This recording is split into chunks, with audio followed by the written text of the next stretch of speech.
السلام عليكم. اللهم صل على حضرة النبي. في بنوتة قالت لي أنا عايزة أسيح زبدة بس مش بعرف أسيحها إزاي. تمام.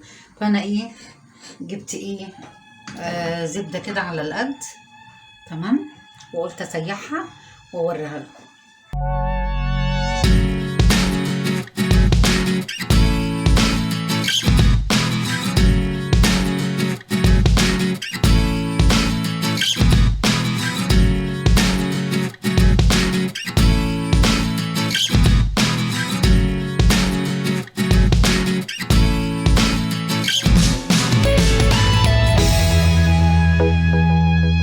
بسم الله الرحمن الرحيم.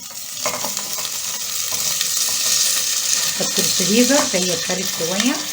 تمام. بسم الله الرحمن الرحيم. اللهم صل على حضرة النبي. اللهم صل على حضرة. اللهم صل على حضرة النبي. اللهم صل على حضرة النبي. اللهم صل على حضرة النبي. اللهم صل على حضرة النبي. بسم الله.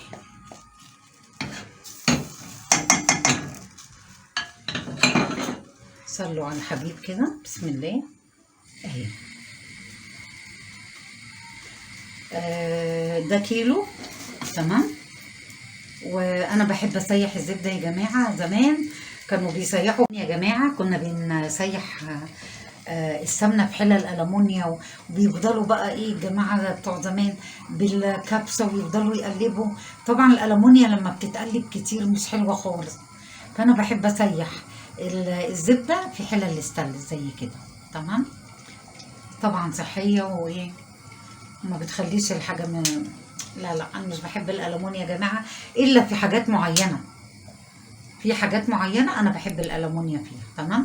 اكون مثلا لو محشي بفرش ارضيه في الحله وبحط المحشي عادي، بيبقى جميل جدا. لكن حاجه تفضلي تقلبي او تكحتي فيها مش حلوه خالص. لا في تخزين الطماطم، يعني لما باجي اصلي الصلصه ما بحبهاش برضه في حلال الالومنيا، في حله ستانلس وان كانت زبده.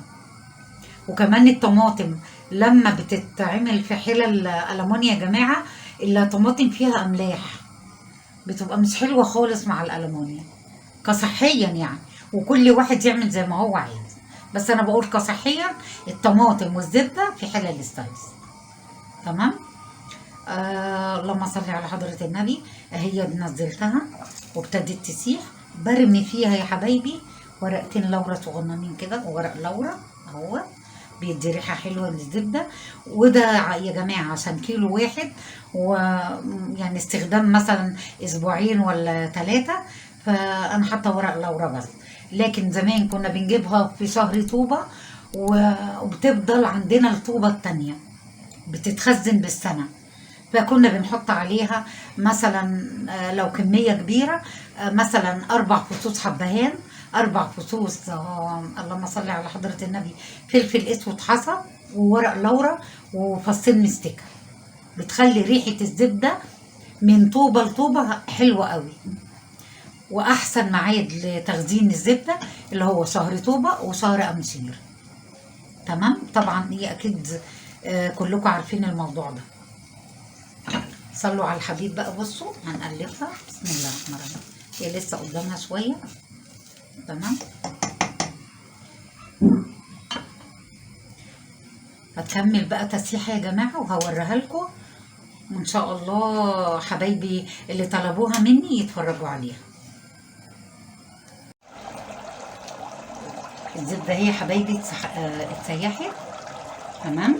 اهي ما شاء الله ولا قوة الا بالله. تعرفوا بقى الزبدة الحلوة لما ما بيطلع لهاش مرطة، دي مش طالع لها مرطة، والريحة جبارة في منتهى الجمال. ورق اللورا مخليها تحفة. شايفين يا حبايبي؟ انا عايزاها اللون ده. لو سيبناها شوية هتدي لون غامق مش هيبقى حلو خالص. احنا بقى هندفع عليها دلوقتي. تمام. ولما تبرد خالص هبقى فاضية بقى في البطرمان. اهي يا حبايب قلبي، حبيبتي اللي طلبت تسيح الزبدة اهي. ومحدش يتفاجئ بورق اللورا يا جماعة. تمام. صلوا على الحبيب. عقيدة رضا.